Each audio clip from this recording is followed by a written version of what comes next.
Hi guys, welcome back to the Astro Imaging channel. Today's topic is on gradient merge mosaic, what to do when it's not working. David Alt's going to present that, but before I go to David Alt, we have a great image of the week this week.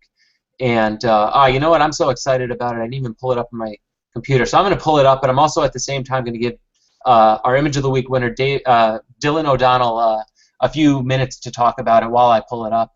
But this is a pretty cool image. Dylan, you start us off, and I'm going to pull it up and then click back over to me in a sec. Yeah, no worries. Thanks so much for giving me the image of the week. I've been a long-time viewer of the Astro Imaging channel, and I consider myself still a beginner. I'm still finding my way with astrophotography and all of that sort of stuff. It's such a broad field. I do a lot of deep space work, but this one night I was out taking the Venus-Jupiter conjunction stuff, as we all were, and had my my scope out pointing that way, and I knew that CalSky had alerted me to the fact that the International Space Station was going to whiz by in front of the disk of the Moon, and the Moon was nearly full as well. So I pointed the scope over that way, and the CalSky website had told me that it was going to shoot over at 7:54 minutes and 0 seconds. And just as I was standing out there in the dark, 10 minutes before the transit actually occurred, I went back to the CalSky website just on my mobile phone, and I saw that it had shifted by 15 seconds. So in the 7 days that it had sent me the alert prior, that ISS orbit had just shifted by 15 seconds, and I'm so glad I checked, because I had to be ready to with the shutter release to fire off a burst of shots at that moment.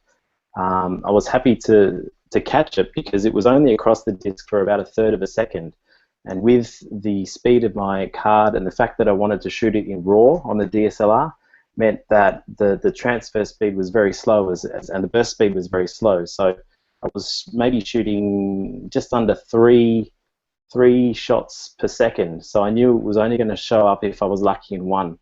And I was so lucky that it just showed up in this one. Now, as for processing, I took a few exposures just before and after, so maybe 2 or 3 each way. So it was within about 2 seconds of the actual transit, and I stacked them in auto stack it too. I had to downsample the image a little bit so that I wouldn't run out of memory, but that used its internal deconvolution to sharpen the craters on the side.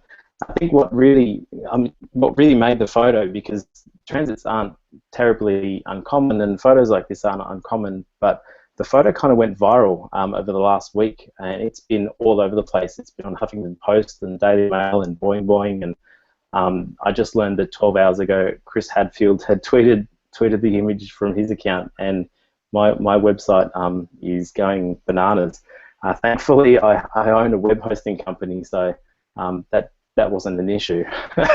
But I did stack the image, and that allowed me to pull the saturation slider a bit so we could see those natural colors of the Moon. And they are natural colors, but they are enhanced. So that is the Moon's natural kind of geology showing through the different minerals that are there on the lunar surface. And that's about it. I should also say I've been helping the PhD guys, Andy Galasso, who was on your show a little while ago, put the call out here for a web developer. So I put my hand up, and we're hoping to have a new website for the Open PhD guiding guys soon, with a new logo and even a new button for the PhD guiding software. So yeah, thanks again. No problem. Thank you. Lots of great info today. This I don't know. This kind of this image amazed me.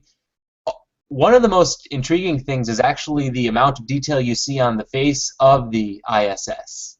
And I guess being on the imaging channel, we could talk about more of the technical stuff and its perfect focus.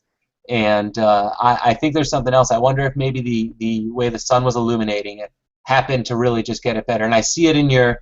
Let me click over to you to show this off, because you must have the higher res version that I have.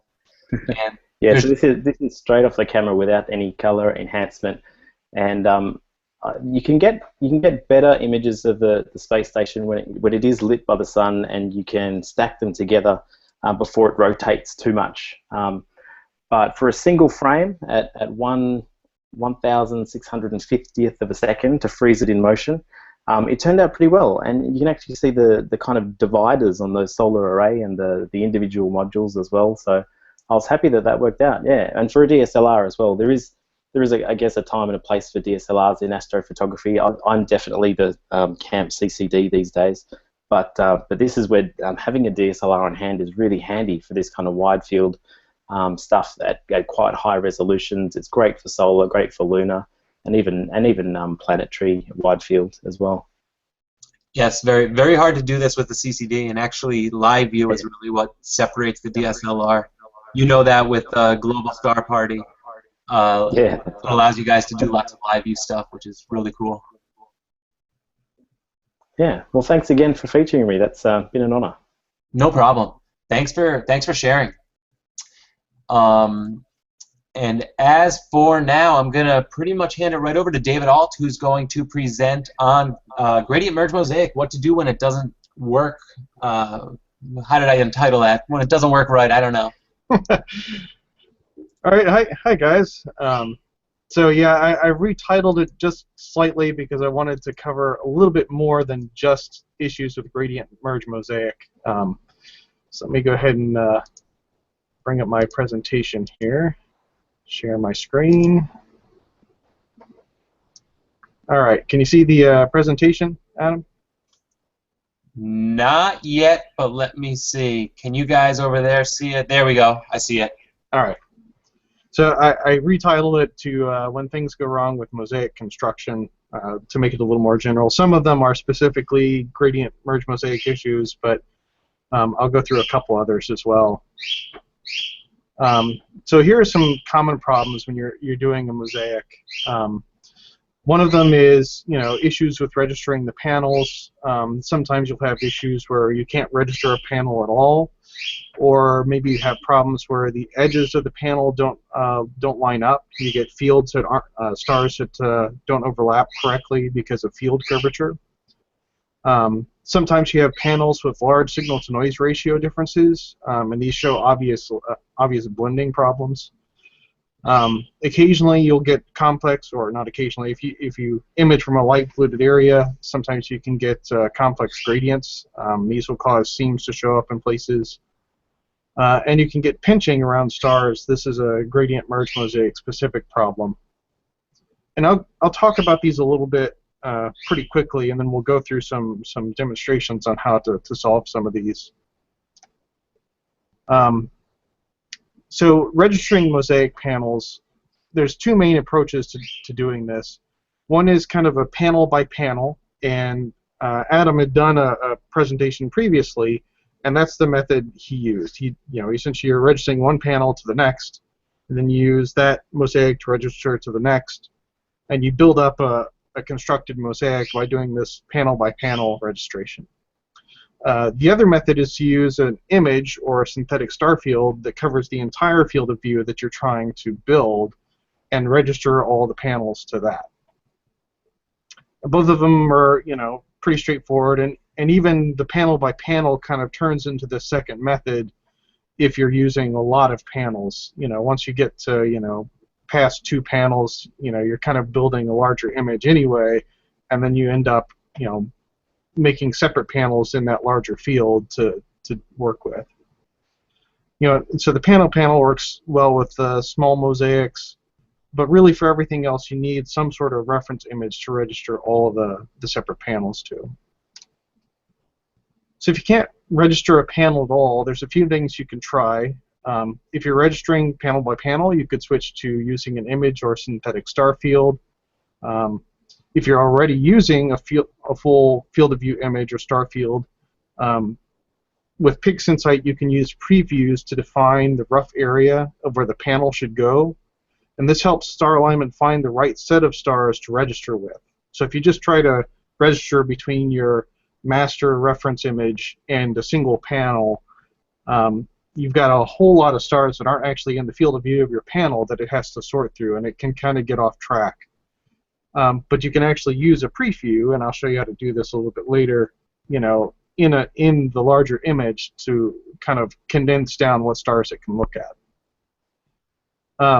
You also need to make sure that your reference image and the panel have enough stars to register. The star alignment tool needs at least 6 star pairs to match. And if everything else fails, the last resort is something like dynamic alignment. If you're registering between panels, you may need to use a crop to expand the initial frame.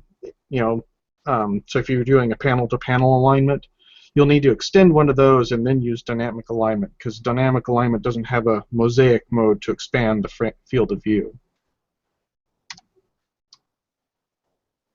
So field curvature can also cause problems. Usually this is when your field of view is very, very large, multiple degrees. So you're using a lens with some sort of barrel distortion or something like that. If you have a lot of field curvature, the best solution is to use a single image or synthetic star field for registration. And when you're using the star alignment to register that data, to make sure to set the registration model to 2D surface spline and enable this distortion correction. So these 2 options over here on the star alignment panel. That will actually allow you to map the field, in to where it'll correct out through the corners. So it's actually doing a spline across the field of view, a geometric spline, to correct the field of view.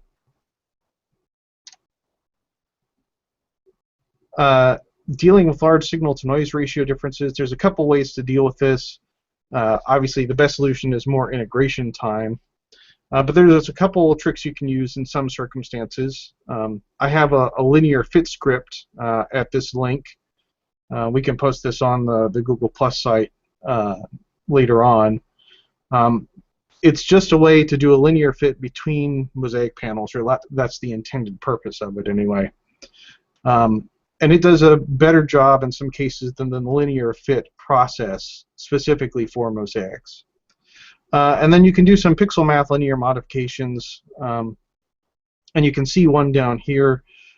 I've used this expression here where, I'm looking for pixels that are above 0, and if they are above 0, then I do an adjustment. And you can see this is kind of a linear function. You're multiplying the pixel value by some value and adding an offset. This is just like the y-intercept. And this adjustment is really just designed to go through and normalize the background so that it's the same as it was before. And I'll show more detail on what this does in a minute. Complex gradients. There's really only one way to deal with complex gradients, and that's to remove them. The best tools for doing that are dynamic background extraction or automatic background extraction in PixInsight. I also have a tutorial out there on synthetic flats. If you have, gradients that are too sharp to be removed by the other two, you can go over to a synthetic flat and actually remove them that way. It's a lot more difficult and time-consuming to do that process, so I only really go there if the other two don't work. You can also stretch the image and use dynamic range compression on each of the individual panels, which sometimes help. But I only use that as a last resort because then you're preset stretching your data and you've lost a lot of steps that you could be doing on the mosaic as a whole. So pinching around stars, this happens because gradient merge mosaic uses an FFT algorithm and it can't handle an impulse function. That's anything that changes from a low value to a high value faster than the highest frequency that it can measure. If you look at the profile of a star, you basically get something that goes from very dark to very bright very quickly. The larger your image scale, the more likely that's to be kind of an impulse function. So there's a few ways to solve this, and I generally approach them in this order. The first one is making sure that the intensities between your panels match up. This is doing a linear fit or a frame adaptation if you're using the star alignment. You can chop out the offending star with pixel math, or you can stretch the data again. This will spread out the point spread function so that the rate of change is lower. So all those ways are kind of ways of dealing with it. So matching panel intensities, star alignment has a frame adaptation option. So if you're doing a panel-to-panel or registering to some sort of master image, not a synthetic star field, then you can turn this option on, which does a linear fit between that reference image and the image that's being aligned. If you're using a synthetic star field, you'll need to use the linear fit process or something like my linear fit script. The linear fit process, one of its main problems is that it can leave you with non-zero background values. And gradient merge mosaic relies on anything that's not part of your actual image data having a 0 value so that it knows that this is non-data and it looks for it in another panel. So cropping out offending stars, I mean, the goal is to remove stars that are, or hot pixels that are close to a border where you get pinching. And the pinching is pretty obvious most of the time. You'll kind of get one side of the star that's black and one side that's bright. I've given an example expression here, and you can see what I'm doing is I'm actually looking at a range of x and y values, and if I'm within that range, I set the pixel values to 0. Otherwise, I leave it at the image value as it was. So you can see I'm looking for this range of 0, 916, that's XY lower left, to 13,945, which is XY upper right. All the rest of the values are not altered. Okay, so that's kind of the quick approach. Before I get into some of the demonstration stuff, are there any questions? I haven't seen any yet, but I do want to remind everyone, just in Q&A, you can enable that and ask your questions, and I'll call them right out to David. So that's your opportunity. I also shared David's linear fit script in the description and in Showcase, which is the other option along with Q&A. All right. So I'm going to bring up a couple panels here. So I have an M42 mosaic that I was working on. This is in hydrogen alpha. And if I just do a screen transfer function on these, you can see how the panels kind of add up. So here's the main portion of M42. And then I've got part of the cradle coming off this way. And I've got part of the running man over here. I'll shrink these guys down.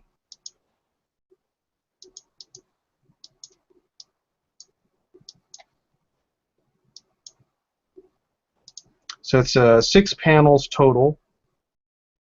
And I'll try to kind of overlap these guys a little bit so it's a little easier to see.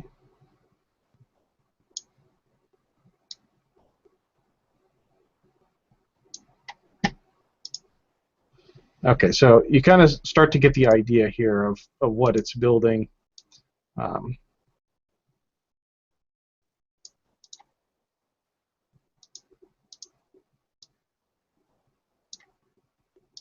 And I usually do this exercise where I kind of go through and roughly align things, get it kind of close, so I know what order the panels are set up in.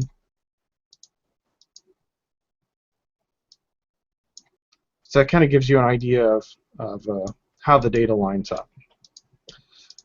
And what I'm going to show you is actually creating a synthetic star field to register this data to. So I'm going to take my center image here, and what I'm going to do is plate solve it. So if you go to Scripts, Image Analysis, and Image Solver, this brings up the PixInsight plate solver. I've already put in some information about my scope. The camera scope combination, the focal length on my scope is about 600 millimeters, 4.65 micron pixels. I did a search for M42. Just did a search M42. You need to click the search button for it to return the values. And I didn't really change anything else. I think I changed the limiting magnitude to 15 to make sure I got some fainter stars in there. And then it goes through and it returns information about what the plate solve was. And typically I write some of that information down. I'll write down the rotation, which is 91.682. The image scale, 1.582 arc seconds per pixel. I'm not going to pull the center RA and DEC from this. Instead, what I'm going to do is use the annotate image script. And I'm going to turn the grid on and set the grid density pretty high. I'll use a value of 10 here. And I'm going to go ahead and apply this to the image. I have it where it'll do a screen transfer function on the output image here. And it'll give me this image with the grid overlaid.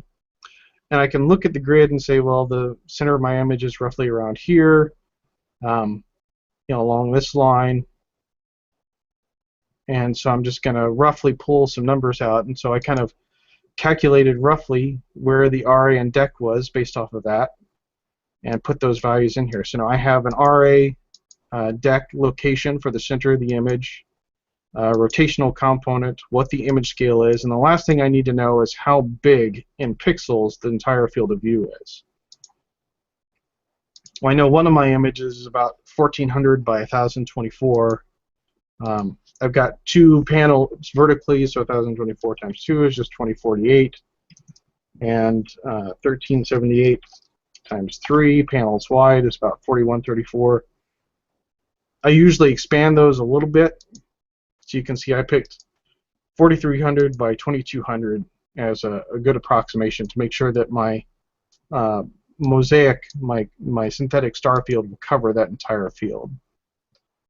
So now if I go to Render, Catalog Star Generator, so this is where I would put in my information here, and you can see it's already populated. 5 hours, 35 minutes, 53 seconds, 4300 by 2200 pixels at 1.582 arc seconds per pixel. The angle is 91.682. That in. I told it to use a magnitude 15 for the faintest stars here, and if I just hit OK, we'll go off and generate this image. So this is my catalog star. It's a synthetic star field that I can use to align these other things. And if I just take an image here, I'll take this one. I zoomed it to the same image scale here, and if I kind of pull it over, you can see the stars kind of line up between these two. So this kind of helps me, line up how my panels are going to fit together. So I can kind of see how this goes.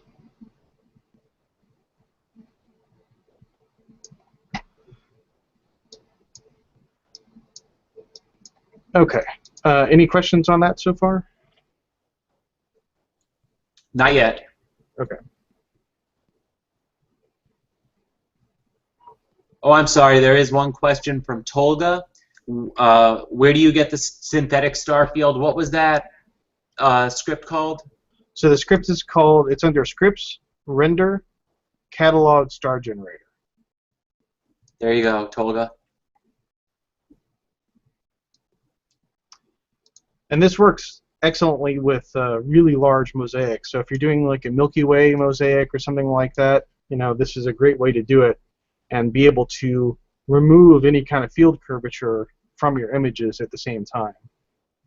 So I'll go ahead and register a couple panels here. So I'll bring up the star alignment process, and I'll clear out some data here. Don't need any of that up. Generally, I do increase the ransack tolerance. This is how far the centroids of the stars can be deviate from each other when it's doing the comparison. I also turn on the restrict to previews, which I'll show you here in a second. Scale differences, because I got everything lined up to the same scale, I'm not worried about that. And you see that I've turned on the 2D surface splines and the distortion correction. So I'm going to take my image, I'm going to get a rough idea of where it sits in the whole mosaic, and I'm going to draw a preview over that area.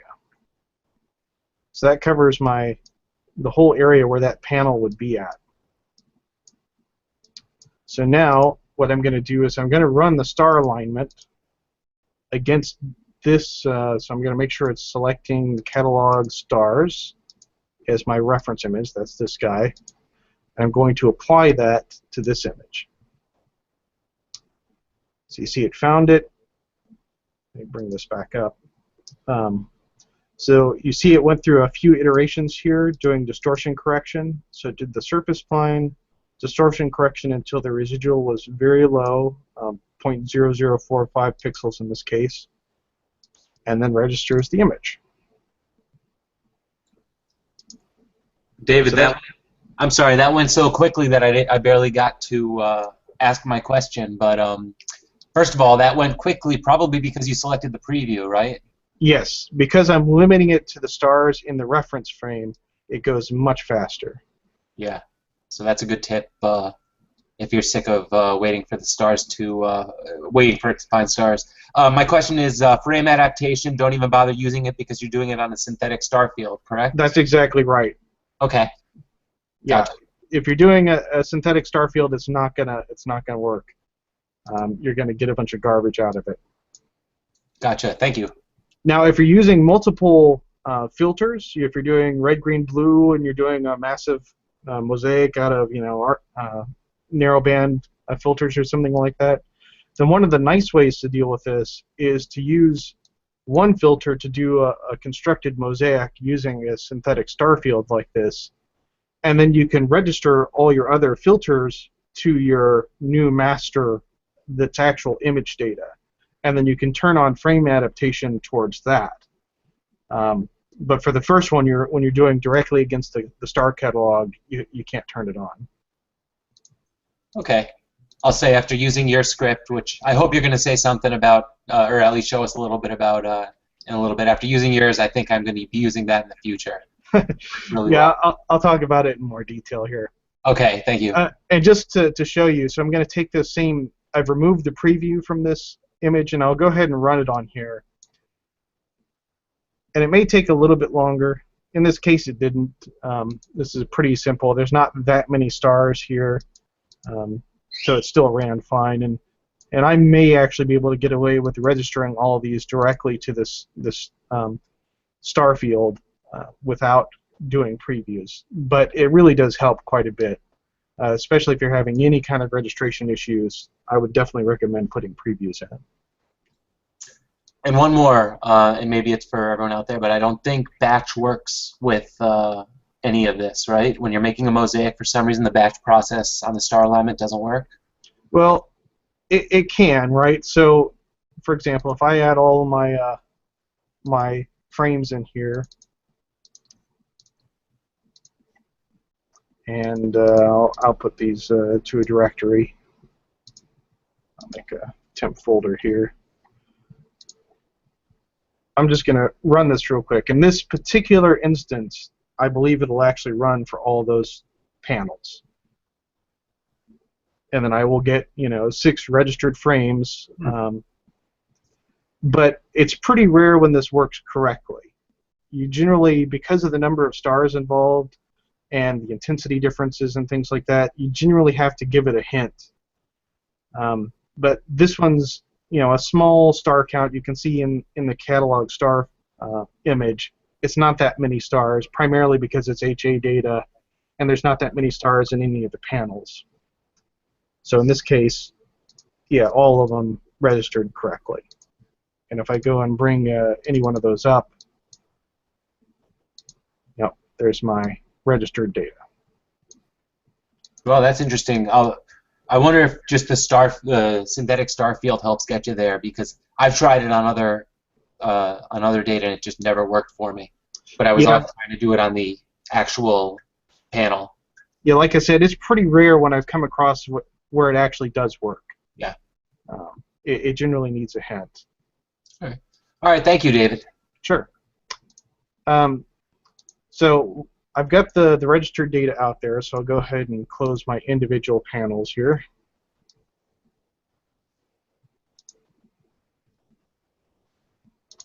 And I will actually save some off before that are registered.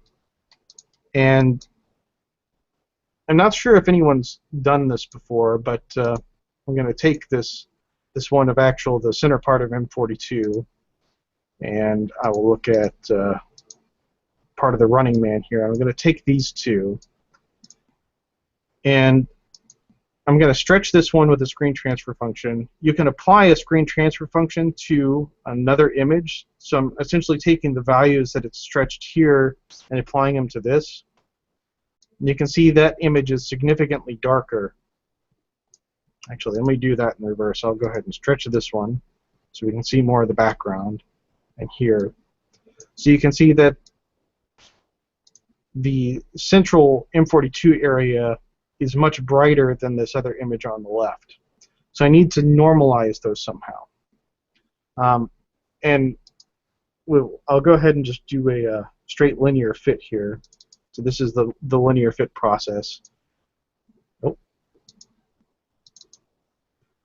If I select my tile 3 as my reference, and I'm going to apply it to tile 2. So you see how the background lightened up?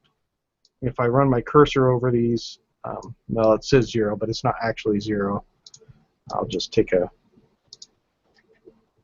statistics on that preview and see what the value actually is. You can see the value is non-zero in there. It's a small number, but it's still non-zero. And that will throw gradient merge mosaic off. So this is one of the issues with the linear fit process. I'll back that change out, and I have my linear fit script installed. And I'm going to take tile 3 as the reference and apply it to tile 2. Now when this does the linear fit, it only looks at the area between the images that actually overlap. Anything that has a 0 value on either image, it doesn't use that data. Okay, so you can see it got a little bit dimmer, and you can tell intensity-wise it's a little closer match to this. There are a few different options, and one of the other things that I like about my script is it reports how it actually scaled it. So it's using the y equals mx plus b, linear equation to scale the data. So you can see the scaling factor was around 0.6, and it used an offset of positive, very small number here. That's probably around 1 or 2 ADU counts. It also reports the number of pixels that are clipped. In this case, no high or low pixels were clipped. So it brought the range down and shifted it up a little bit, so there was no clipping going on. And I can actually kind of check to see how well these things line up if I just do I'll do a pixel math here real quick. And I'm just going to do a maximum of these two images.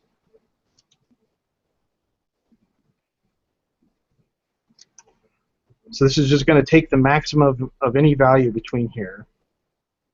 And you can see they line up pretty well. The intensities are a pretty close match. You can see there are some slight gradients along there. This image is a little dimmer in the lower right-hand side and a little brighter in the upper right-hand side. So you see more of this image at the top than you do at the bottom. But otherwise, the values are pretty close.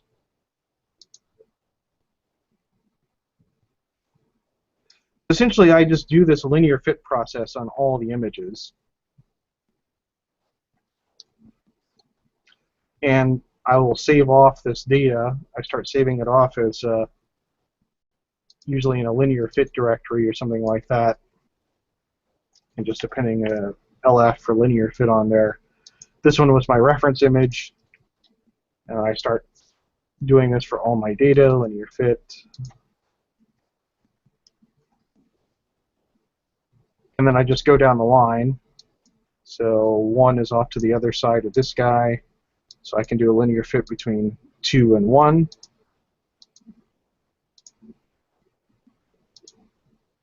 Use 2 as the reference. 1 is my other image. Make sure I'm stretched the same. Yeah, okay, so this is one that didn't work very well. So this is one of the reasons why I haven't necessarily advertised the linear fit script for the whole world to use. Occasionally it does go off, and you have to use one of the other methods. So what I'll do is I'll try, use 2 as my reference. I will try one of the other fit methods. So the default is a mean median.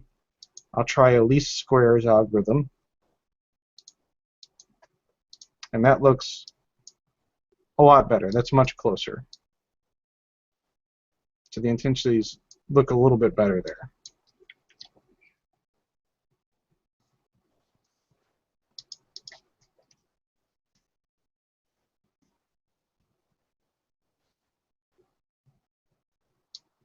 So then you can do the same thing here.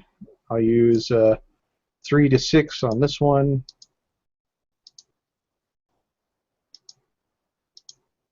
No, other way.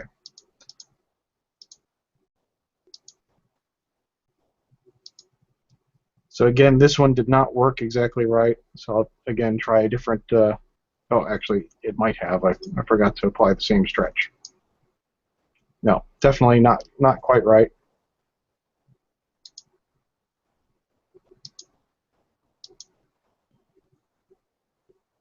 Three is the reference.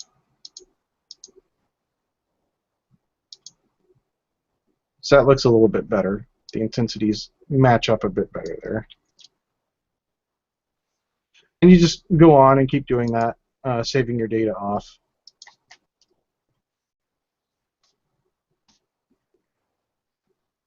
And eventually you'll have a whole bunch of images that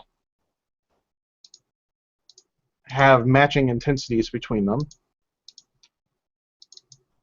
Actually, I can get rid of these. And then you can go through and run gradient merge mosaic.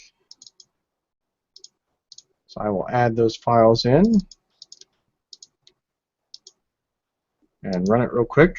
It's the sensor I used for this one's pretty small, so it doesn't take terribly long to run this.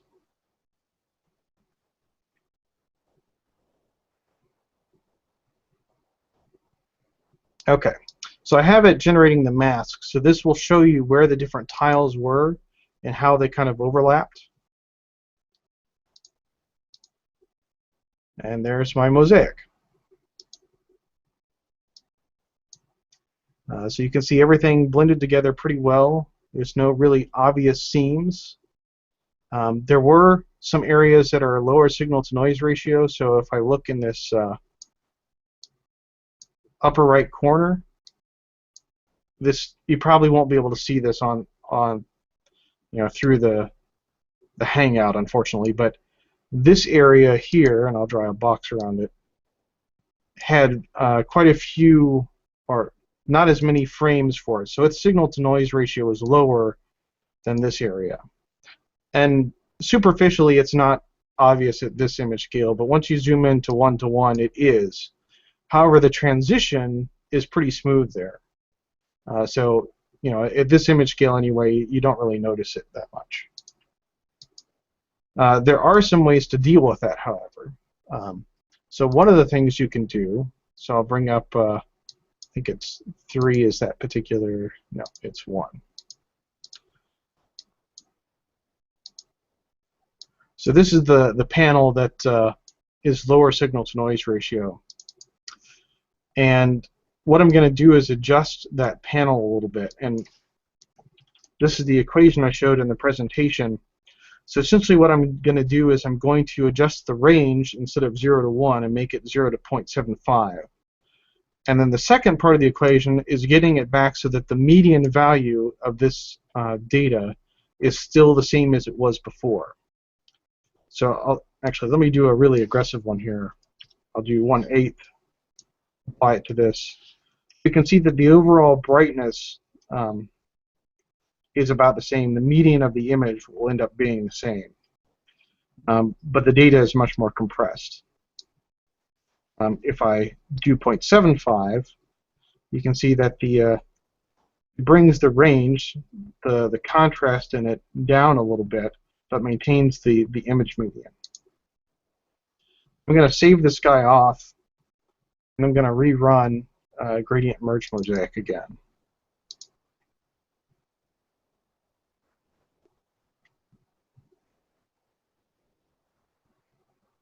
While this is running, any questions, Adam?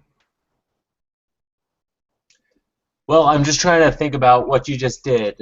Did you do like a non-linear stretch on It's that it's a panel? linear Or stretch. excuse me, a linear stretch on that Yeah, panel, yes. that's exactly what I did. Okay, and and I'm trying to think, did you add to it and then scale it back down? Are you actually reducing or improving the signal to noise ratio or the apparent signal to noise ratio? What I'm doing is making the noise pattern similar. So between this image and the one in the upper left and the one in the um, lower right, um, the signal to noise ratio is about twice as bad in one versus the other. Mm-hmm. So what I did was I compressed the range. So I essentially did 0.75 times the image. So instead of the values going from 0 to 1, they now go from 0 to 0.75. So that brings the values down, but it also means that the noise pattern is scaled as well. So that noise pattern is scaled down. And then you add a bias value to it to bring the median of the image back up to what it was before. Okay. Right. So it's you're kind of basically trying to compress just the noise in a sense. Yeah, it compresses the image as well. But our eyes are actually not that good at telling intensity differences, so you can kind of get away with it a bit. Now, noise patterns, those show up pretty well, and like I said, you can't see this through the Hangout, unfortunately. But to my eyes, anyway, the difference here is very stark between this area here and this area here. There's a definite difference in the noise pattern between these two. The one up above is definitely noisier than the one below. But when I look at the scaled data, I don't see that transition. The noise looks very similar across the two. Yeah, I can make that out over the Hangout. Okay, good. So that's kind of a cheating way of dealing with it. We can actually use the fact that our eyes can't judge intensity differences too well unless they're right next to each other. And because this is spread over an area, we can kind of get away with it. It works even better if you have an area where, say, you're doing a big mosaic of a galaxy cluster, and you've got panels where there's basically nothing but stars and maybe some tiny galaxies. In those areas, it works fantastically well. Mm-hmm. Again, you're cheating. The actual intensity of the stars is going to be incorrect if you're using it for scientific data relative to the other parts of the mosaic. But we're making a pretty picture out of it, so we don't care too much about that. So let me show you the star chopping one here. I don't really have any problems with that in this data. And I've generally not seen it with narrowband data. It's typically with broadband data that I see this. So I'm going to go to another set of data here. And this one is data I downloaded from the Sloan Digital Sky Survey. This is the DR10 data set. And what I'm going to do, it's like a 40-panel mosaic I was constructing. And this covers M81 and M82. So I'm going to bring up a couple panels here.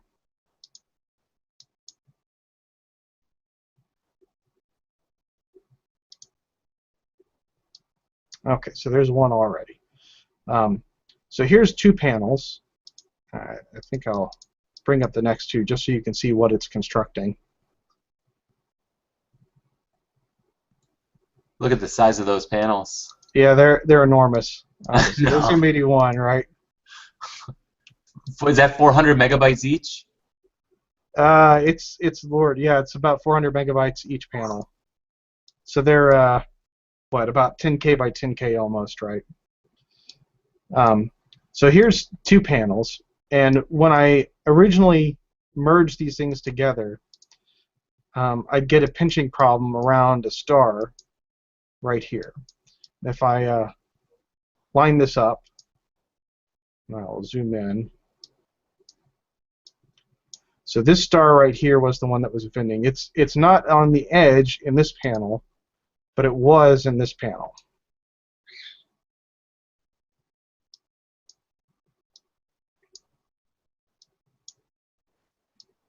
So you can kind of see where that notch lines up on that star. So that one's a bit brighter, probably slightly closer to a true impulse function as far as the FFT algorithm was concerned. So what I did was essentially notched the image. And that's pretty straightforward to do. All you really do is say, I want to take, and I'll do another one of these little ones here as an example. So I'm going to take this guy here. So what I want to do is make sure that I'll draw a preview around it. I want to essentially turn everything 0 that's within that box. Right? That's essentially what I'm trying to do. So as I move my cursor over the image, there's a little readout at the bottom of the frame down over here. And that gives you the XY location. So I just basically go in and say, well, I want to take everything above 2963 and everything below 2990. And then for Y, I want to take everything above 323, everything below. In this case, the Y values start at 0 at the top and go down. So the smaller numbers here, the higher numbers here, 344. And essentially all this equation does is say, I'm doing a test to see if I'm within these X and Y values. If I am, I set the pixel value to 0. Otherwise, I assign it to $t, which is the value of the image that I'm applying this to. So if I run this, it'll take a little while because the image is so large, but you'll see a notch show up. So now that star is removed, and it won't be considered as part of the Fourier transform calculation.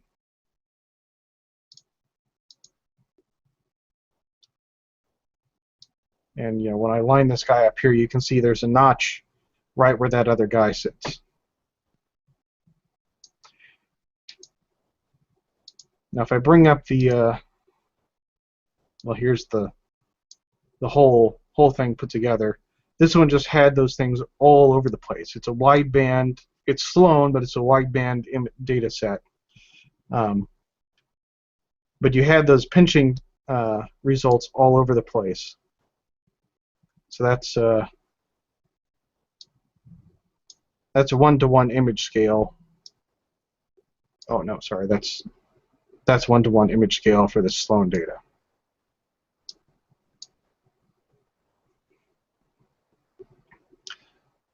Okay, let's see. Let me make sure I covered everything before I ask for more questions here. Oh, okay. I was gonna say, and we can, if you want to put this off till you're finished covering the topic. An off-topic question: would we suggest PixInsight or Photoshop? And we get asked this a lot. This is by Devin Boggs, and it's kind of it's a really hard question to answer. I don't know if you want to complete your thought on this, David, or when you're done. I think that's it. I think that's everything I actually wanted to cover. That covers the field curvature correction, the registration issues, pinching. Yeah, so I think I hit everything. All right. Well, I have a quick question, David. Sure. Go ahead. Is that an Australian cockatiel parrot you have in the background? Yeah, it is a cockatiel, actually. I could pick it anywhere. Yeah, Dylan probably has them flying outside, right? Are they wild? I've actually got one in a cage in the backyard. Oh, in a cage, okay. Yeah. All right. I don't know, to Devin's question, I don't know, David, I know my opinion. What's your opinion on this? My opinion varies based on the person. So if someone is familiar with Photoshop, I generally recommend that they stay with it. and pick up some of like Annie's astro actions or Carboni's actions or something like that, and just go that route. If that's what they know, then that's what they should go with. At least into the point where they see other things that they can do with tools like PixInsight and say, hey, I want to try that. Right? And I think you and Josh both came that direction, right? You started with the Photoshop stuff and moved to PixInsight. Yeah, I've been using Photoshop a long time before PixInsight for a lot of different stuff as well, so I was just familiar with it. And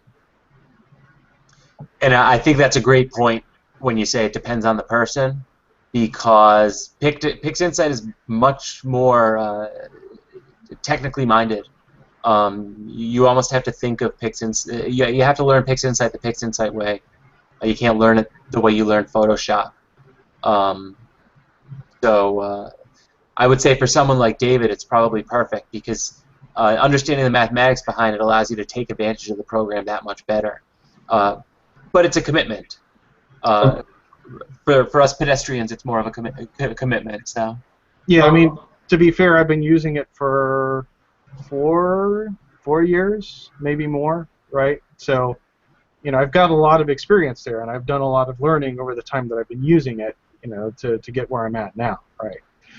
Someone who's been doing Photoshop for that long, you'll see that they can do fantastic stuff with Photoshop, right? So both are really excellent tools. So you can't really, I think, go wrong with either of them. But they both have, things that they can do extremely well, right? So. Yeah, I'll throw in my 2 cents on this too. And my thought is that the answer is swayed, and it's now that really both. I mean, because I'm sort of like David, where professionally every day I'm dealing with math all day long, and a lot more technical stuff. But with with Photoshop, I still just get a little more of an organic feel, where I feel like I'm kind of modeling the picture and kind of manipulating it in real time, and it's just very much easier to go in and touch up sections of pictures for me, and to not apply things globally. I think that masks can be a lot easier to make in a hurry in Photoshop, and yeah, my answer now is really both, because the stuff that I can do mathematically with PixInsight I could never replace in Photoshop without huge workarounds. But at the same time, I don't think that I would never leave Photoshop behind. And Tolga's actually making a good point in Q&A that he uses PI for pre-processing and Photoshop for the rest. And Photoshop doesn't do pre-processing. So, or I shouldn't say that. Photoshop might do the Tony Hallis method of pre-processing, but I think not to be some people can manage to do it that way, but it may not be the mathematically purest way of doing it. And after using even Deep Sky Stacker for a long time, and then using PixInsight's integration for the first time, I was blown away. I just had no idea that just the integration, just the mathematics behind that algorithm could improve the image that much more. And so for pre-processing alone, I think PixInsight's worth the money. And I'll tell you, I would buy PixInsight before I'd buy another filter or spend another few dimes on a piece of hardware, because once you've got round stars, processing really takes on that much more importance. If you can get round stars, if your equipment's working for you, then it's pretty much integration time and processing, and that's what you have to do. You have to commit the time, and then you have to process it well. The pre-processing is a huge point. I've used CCD Stack and DSS and Nebulosity and one or two others that are Registacks, and to me, PI's pre-processing just blows everything out of the water. I mean, I'll spend hours before I get out of the nonlinear stage on a picture, and it just makes it much, much easier to deal with once you get out of that point.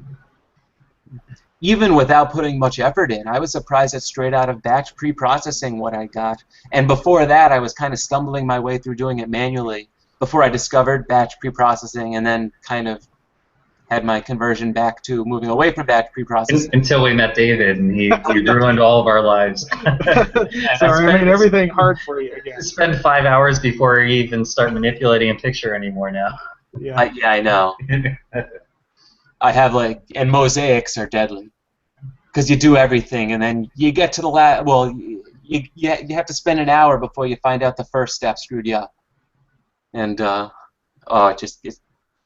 it's really worth it though. I mean, because if you really take your time and get really good weighted algorithm for stacking your data, the way that you can play with it it's night and day. I mean, I've gone back and reprocessed some of my pictures from last year, even when I was using CCD stack, and now that I know what I'm doing in PixInsight, thanks to David, it's crazy how different the data is and what you can do with it. Yeah.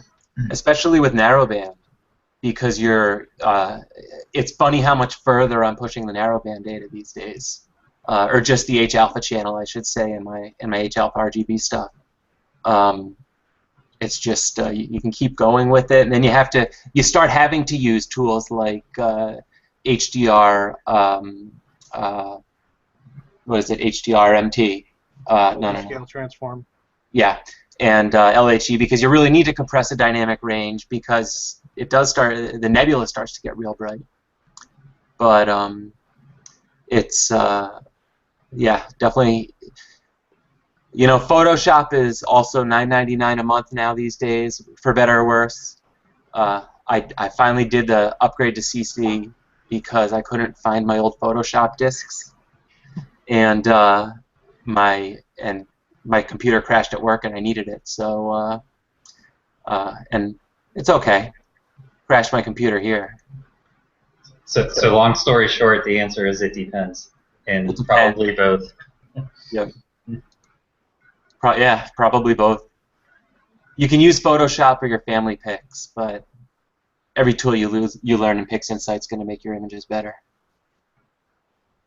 For a long-winded answer to that question, that always deserves a long-winded answer because it's one of those things. The more it's adopted and the more support there is for PixInsight, the more and more it's going to become. That'll be the answer. I wanted to send, I think we should have an email campaign to Photoshop.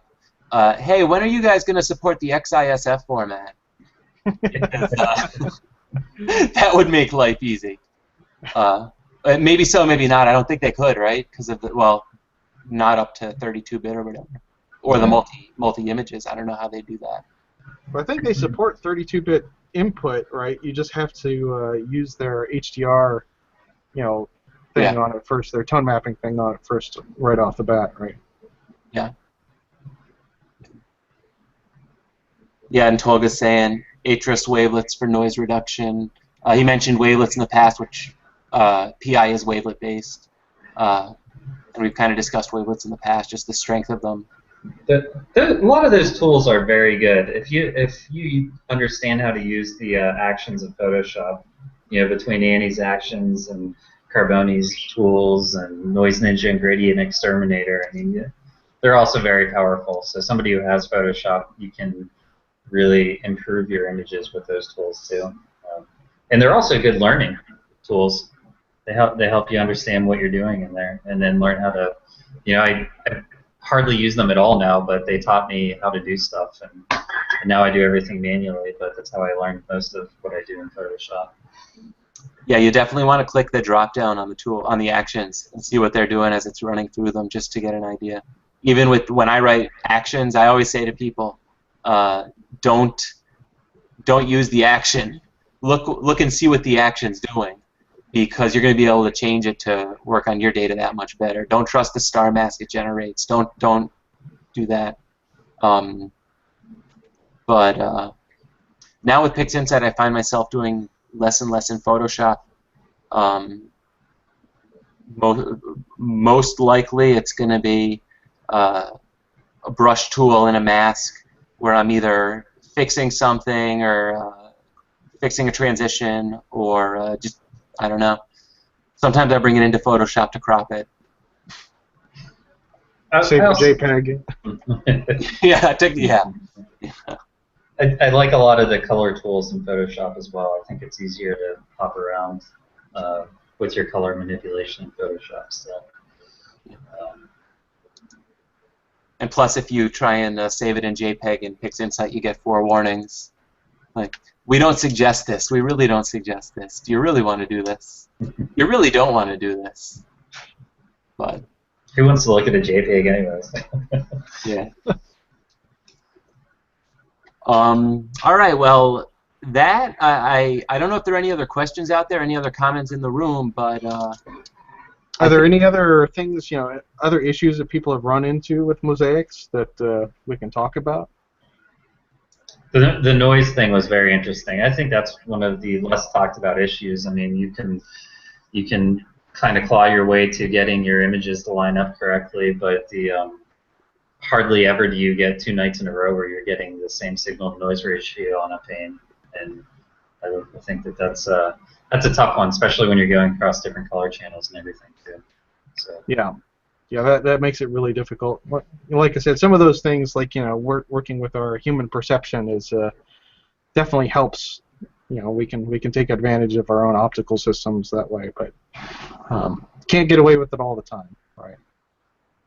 I had some RGB data that I struggled with last year, 2 panels that noise differences, and I had considered, and I kind of gave up on it before I did it, but adding noise to the panel that didn't line up, because it seems, I don't know, noise reduction feels like such a seat of the pants operation. You never exactly know what kind of granulation you're going to get, but you have a lot of control when you're adding noise to an image over the granulation and kind of like the salt and pepper style of the noise.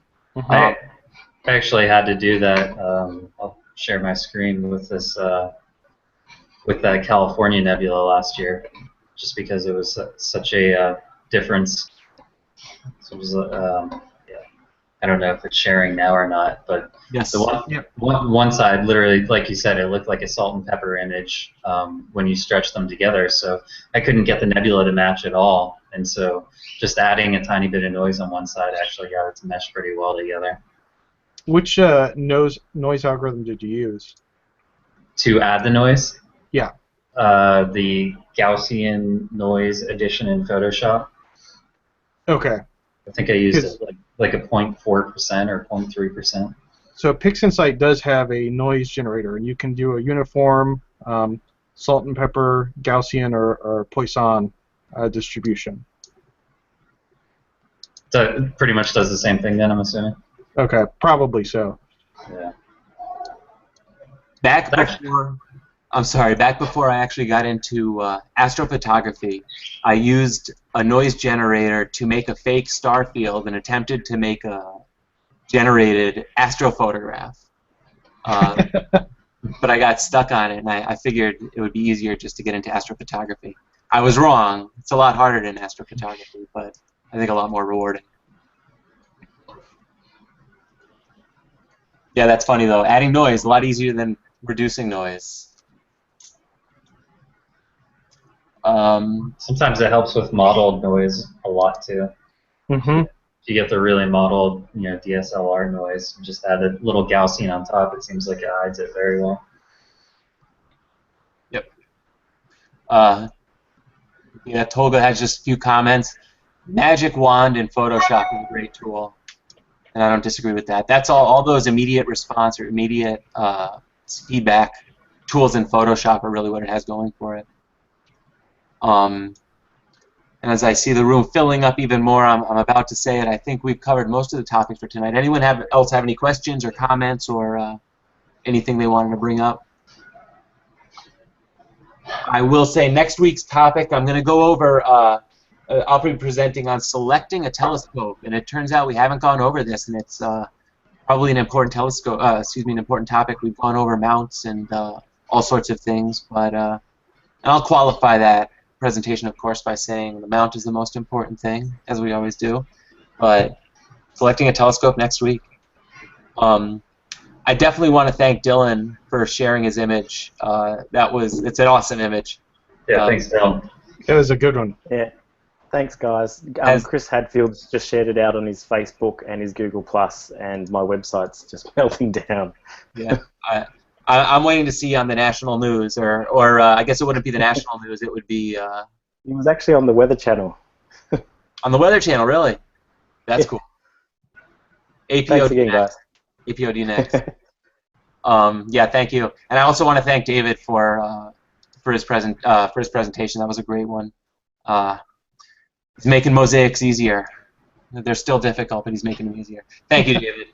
Sure. And guys, thanks out there for coming next week, selecting a telescope. Good night.